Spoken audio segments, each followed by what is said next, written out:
one of the good books that are available to explain something of the Salafi Manhaj, or the Salafi methodology, is a book which was written by one of my teachers when I studied in Medina University.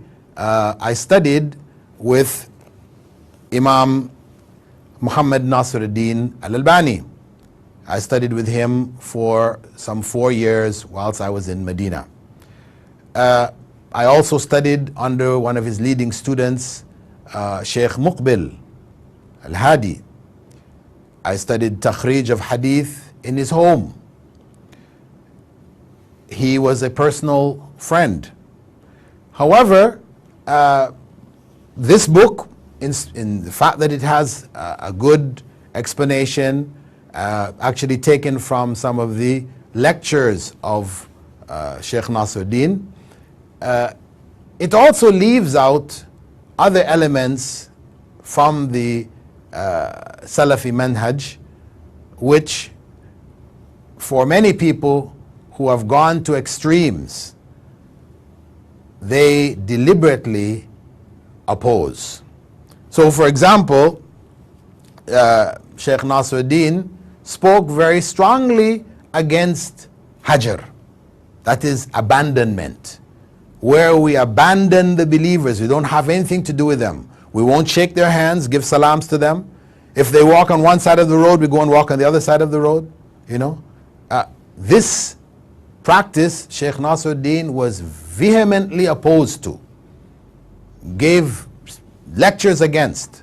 One of his lectures, which was advice to the brothers in the Emirates, I translated it and put it up on my website, bilalphillips.com, just to help people understand that this attitude and this approach was not really from the manhaj of the Salaf. Now, Hajr, abandonment, this is valid where you're dealing with clear deviance. We're dealing with others who are calling to a way completely different from that of the Salaf. Not for somebody who you feel has deviated in a particular issue. He has taken a position different from your position.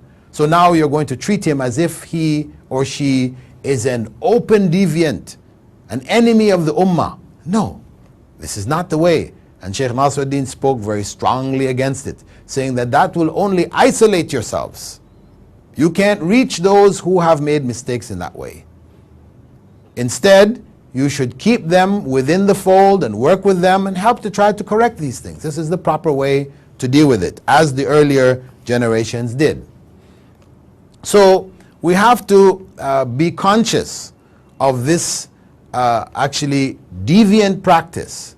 This is a deviation from the methodology of the way of the early generations of leading scholars. That practice found commonly on the website Salafi Publications and Troid. These are the main two extreme websites which call to this hatred of du'at, leading scholars and Islamic workers who are working for the sake of Islam, who openly say that they're following the way of the Salaf. Maybe they have some mistakes here or there, but who have been attacked, come under full attack by these sites. Now the sites contain good material, just like the book which I showed you, produced actually by Troid. It has good material, but there is a basic dishonesty in their methodology, in that they will take from the scholars what agrees with them, and they will ignore what doesn't. This is a deviant way. If we want to present the position of the scholars, present both sides, so people can see and hear what their opinions were on these other issues, even though you don't agree with it. That is the correct way. And when you read the books of the early scholars, you see that's what they did. They will mention the positions, the positions held by the earlier scholars, and they would show both sides. But today, where a scholar, for example, is conceived of having made a mistake, to mention the good that he has done, this is labeled muwazana. They are a name. This extreme group has put this particular name to indicate a form of deviation, that anybody who has been declared off this manhaj, who has deviated from it, now you should never mention any good about him. They say this is like speaking about the good which Satan did. Well, okay, yeah, Satan, okay, Satan is an open enemy to us. Allah says he's an open enemy. Take him as your enemy. There is no point in talking about the good of Satan, except, for example, if we talk about the hadith of Abu Huraira and the zakah, where Satan does tell Abu Huraira something true and good, which the Prophet ﷺ affirmed. So that was some good. You still have to mention it because it's part of learning about Ayatul Kursi and its benefits, etc. Satan told it to Abu Huraira, and the Prophet ﷺ affirmed it. But we don't go around saying, actually Satan has a good side because he did this good and so on. So, oh yeah, we can agree. Clear. Why? Because Satan was, basically relative to us now 90% evil. Maybe there was a 10% good. No point in talking about the 10% good. But where you have a scholar who has 10% made a mistake, but 90% he's good, to talk about his good simply because he has mistaken in that 10%, this is evil. This is an evil way. And as a result of it, we see that the lists of scholars amongst these groups, Troid and Salafi publications, and those who follow their manhaj, the list, if you go back 15 years, was a big list of all of the major scholars. Then you see after 5 years passes, the list got shorter. Another 5 years, it gets shorter. Another 5 years, it gets shorter, till it's now only down to a couple of scholars. Scholars who they have, maybe minor scholars who they have elevated to the status of, the kibarul ulama, the great scholars. But in fact, there are many great scholars there who they just are quiet about, because these great scholars don't agree with their methodology.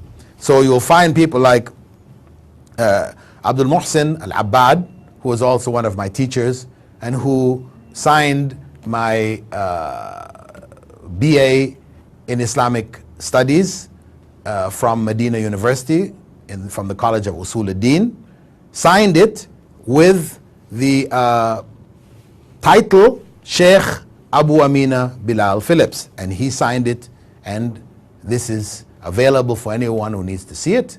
Because of course, I'm not going out trying to say, well, I'm a sheikh and so on, so, but that was the label which was given to the graduates of Medina and continues to be given. So those people who have no knowledge, it isn't in their place to say, so and so is not a sheikh. If the university has given him that title, who are you to say that he is not? He may not be a great sheikh, he may not be among the leading sheikhs, etc., but still, that title is still appropriate. He is also a seeker of knowledge at the same time. But if he has gone through the formal studies, etc., then that recognition should be given. One should not hesitate about it.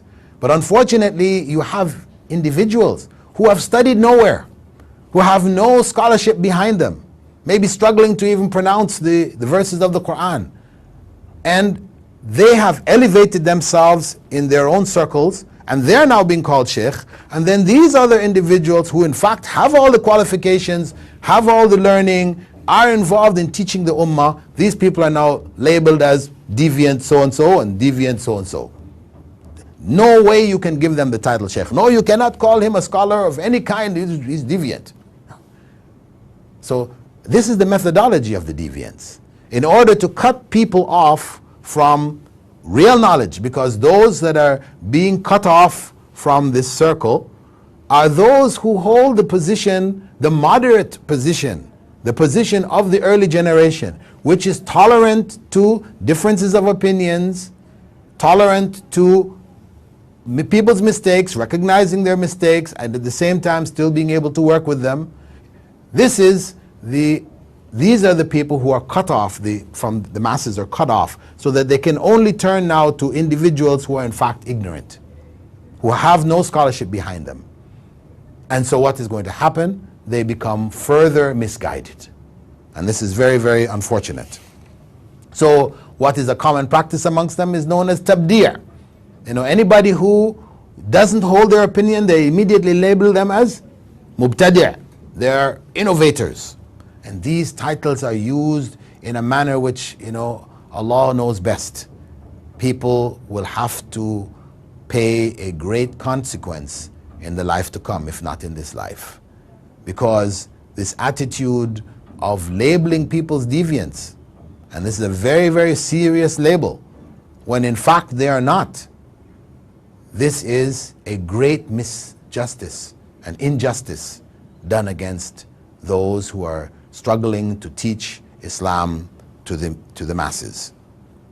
So, brothers and sisters, one of the ways and the positions held by this manhaj al-salaf, which is correct position, is that we don't call to revolt against the rulers.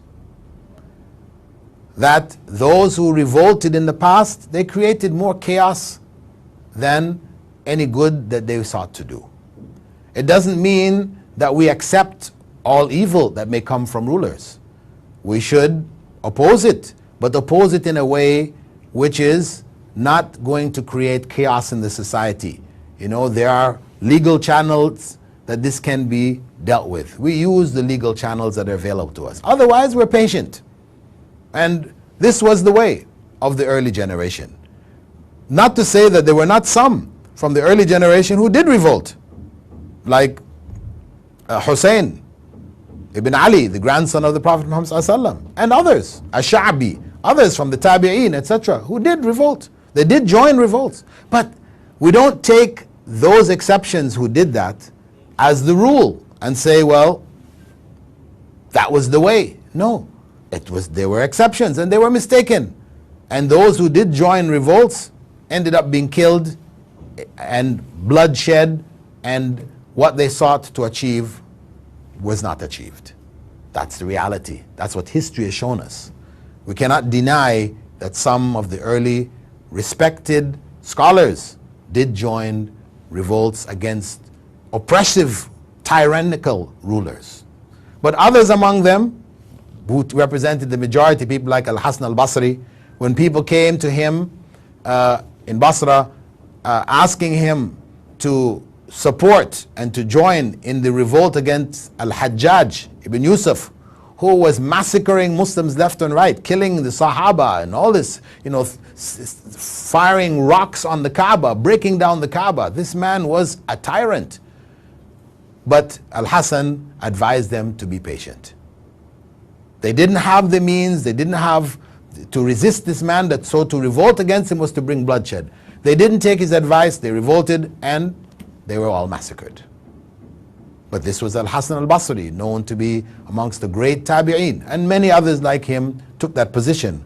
When Hussein ibn Ali wanted to go out and join the people of Kufa, the people of Medina, the scholars of Medina, his relatives and the other Sahaba advised him, don't do it. Don't. Better for you to stay here. Don't trust these people. What you're being drawn into is chaos, harm. However, he made the decision and went and was killed. So that happened, that's history. But we learn from the mistake. We don't say, well, because he did it, we should do it, or we can do it. So this again is among the issues of that manhaj, which the proper approach to understanding the Quran and Sunnah ascribes itself to. And this is what I personally ascribe myself to. There are people who say, Bilal Phillips, he's a deviant. He's not a Salafi. He doesn't call himself a Salafi. Well, I am a Salafi. I do call myself a Salafi. I may not, on every occasion that I go to say, first and foremost, everybody know I am a Salafi. No, not necessarily, because some occasions I go into communities where people, what they know of Salafiyah is harshness, bad behavior, abandonment of people. So their whole image of Salafiyah is negative. So for me to go and say, listen, you all, I'm a Salafi, here's what I have to say. Once I said Salafi, their ears closed. So what is the point? What is the value? Instead, I explained to them that Islam is the Quran and the Sunnah as understood by the early generations, which is explaining Salafiyah in words without using the single term. So don't feel, it is incorrect for you to feel that simply because a person doesn't walk around with a badge saying, I am a Salafi, that they're not Salafi. In fact, when we talk to most Muslims, explain to them what this means, most Muslims will say, yeah, I agree with that. That makes sense. I'm one, you know. But they may still have issues in their overall beliefs, etc., but they subscribe to it. So we should not be quick to cut people off the manhaj, you know, label the mass of Muslims deviants, etc. No. If the knowledge has not come to them, because remember the verse said, وَمَن يُشَاقِقِ الرَّسُولِ مِن بَعْدِ مَا تَبَيَّنَ لَهُ الْهُدَى. Whoever opposes the messenger after the knowledge, clear knowledge has been made available to him, that is the condition. A person hasn't had clear knowledge brought to him. So how do we judge him? How do we deal with him? We have to deal with him as a brother or sister Muslim who needs to be educated. And we educate them. That is the way, in a loving way. They are our brothers and sisters. إِنَّمَا الْمُؤْمِنُونَ إِخْوَةً. The believers are one brotherhood. So what are you saying when you don't want to have anything to do with them? They're not believers? So they're not a part of the brotherhood? No, this is wrong. This is not the way. The correct way is for Muslims to maintain the unity of the ummah, to correct the mistakes within themselves, to be patient with other people, to have other opinions and other preferences. But our job is to make the message clear to them. Just as our da'wah to non-Muslims is a da'wah of guidance, we provide information for them, but we can't make them accept. As Allah said, إِنَّمَا عَلَيْكَ الْبَلَاغُ وَعَلَيْنَا الْحِسَابُ. Indeed, what is on you is the conveyance of the message, and I will take people to account. That is Allah's responsibility. So let us, brothers and sisters, understand Islam in its original purity. The understanding of the Quran and the Sunnah as it was understood by those early generations, the Salaf. To try to apply Islam today in accordance with that understanding. And within that understanding is tolerance, flexibility, love, a brotherhood which kept the early Muslims together for the sake of Allah. And with that, dear viewers, I'd like to thank you for being with me on this program, sharing this thought, and I hope that Allah will guide myself and yourself to that straight path and keep us on it until we leave this world. Assalamu alaikum wa rahmatullahi wa barakatuh.